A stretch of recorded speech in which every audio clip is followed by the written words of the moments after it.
Women's endurance training, part 3. Okay, we're going to look at anaerobic threshold. Okay, we're going to go to player A, player B comparison again. Alright, so look at player A on the left. Resting heart rate of 65 beats per minute. Player B, resting heart rate 58 beats per minute. Okay, so to decrease your resting heart rate, that's where the aerobic capacity training comes in from an earlier video. So player A hits the anaerobic threshold at 168 beats per minute. Player B hits their anaerobic threshold at 177 beats per minute. Okay, so there's a thing called an aerobic window, which is pretty much the difference from your resting heart rate to your anaerobic threshold. So if you have a look at player A, they've got 103 beats to play with. Player B has 119 beats to play with. So just looking at that, player B will do far more work before they get fatigued than player A does. Okay, this is what increasing your anaerobic threshold will allow you to do. As I've mentioned in the previous endurance video, you'll increase your output at a lower intensity of performance. So anaerobic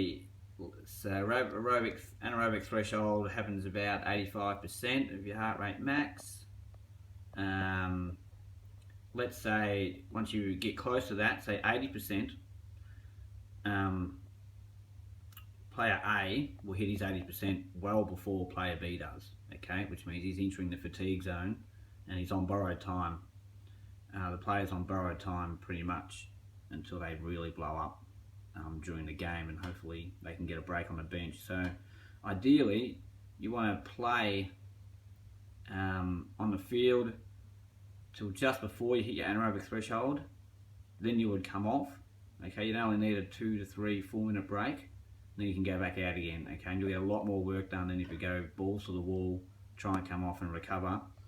You won't get back anywhere near your resting heart rate, which you won't anyway, but you might only get back to 70% rather than 60% of your heart rate.